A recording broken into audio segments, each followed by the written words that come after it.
Hey everyone, it's Megan from Gingerbread Mama, and today I'm talking about kids' activities.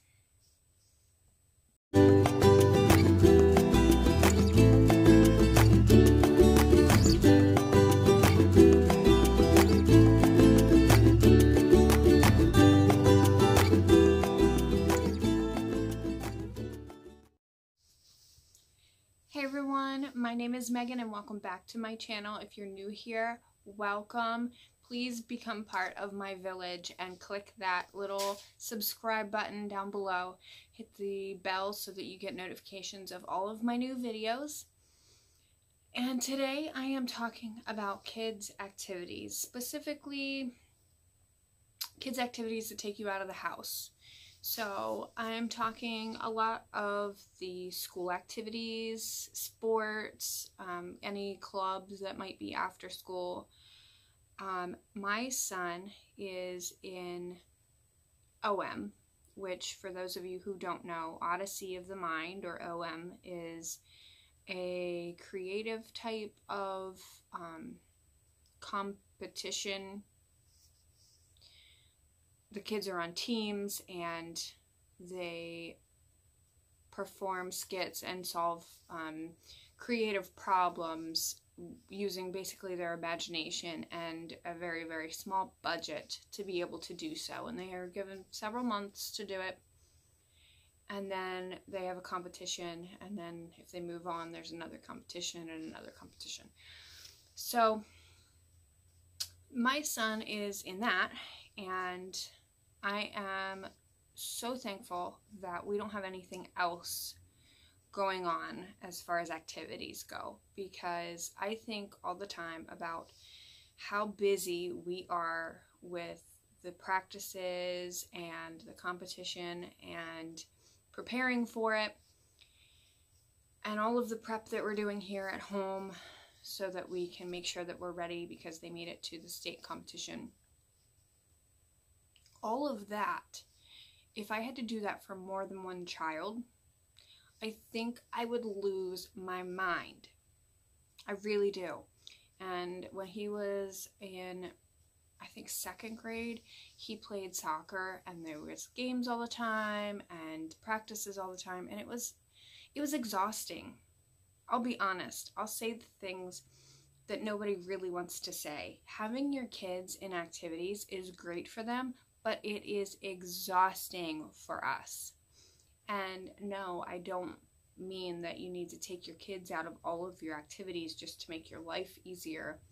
But you need to make sure that you're only doing what you are able to do. Don't sign your kid up for a different sport every day of the week, or dance classes or acting classes or whatever your kid is into. Do not fill your plate full of your kids' stuff if you can't handle it. Some people do great having something that they have to go do every single day. I'm not one of those people. I have to have downtime. My brain would explode if I were going with kids' activities every single day. I would feel like I had no time to just breathe or think or anything. And I have a lot of friends on Facebook and moms that I have met that they go all over the place with their kids' activities. They travel a lot. They're constantly away from home. And I commend you if that is you. I commend you if you do that for your children. That is great. Not this mama. And I know that I'm not the only one. It's hard to be able to let your kids do everything that they want to do and feel like you're being a good mom while still doing what is best for yourself too.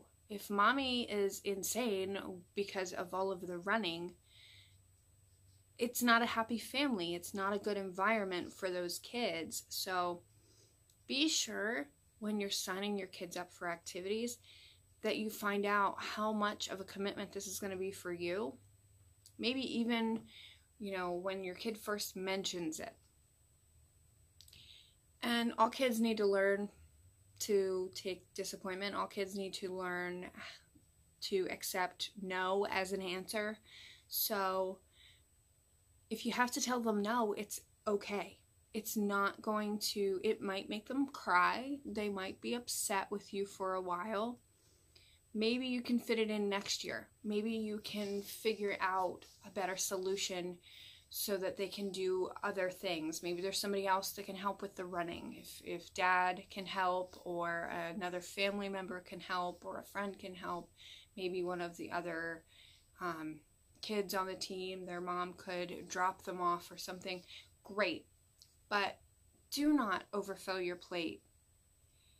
Yes, we live for our children, but we are still people, and we still have anxiety, we still have stress, we still have other commitments for our own. Maybe we are in a club ourselves, maybe it's just work, maybe it's other kids. Don't fill yourself up too much with everyone else, because I've said before, you cannot fill from an empty cup.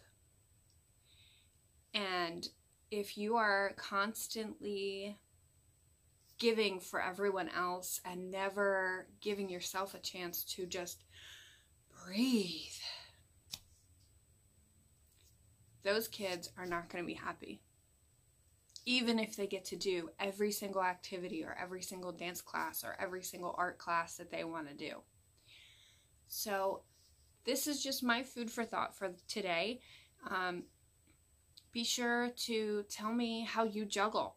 If you are able to have your kids in a bunch of activities, or you have several kids in activities, tell me how you juggle. Tell me in the comments below. Tell me how you juggle that. If you're not able to do that, if you have had to tell your kids no, tell me how you cope with that. Because I know some anxiety comes from telling them no, and some mom guilt comes from telling them no. So tell me about it in the comments below. Just remember, there's no such thing as a cookie cutter life. Take care.